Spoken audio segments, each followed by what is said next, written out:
Well, I believe, ma'am, that we reached the point of no return. I really believe that we have reached the point of no return. And it is clear, ma'am, ano, na parang they are really going after me. At gusto talaga nila akong tanggalin sa posisyon. And totoo talaga yung mga sinasabi ko na threats sa akin. Well, they can always try na mag-impeachment.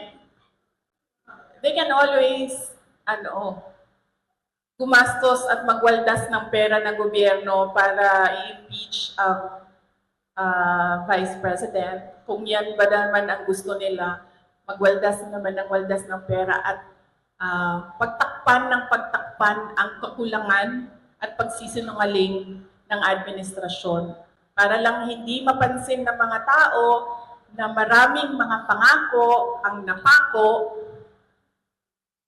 ay babanatan at babanatan nila ako. And then they can try. And then let's see. Diba? If I get impeached, then that is my end. Tapos.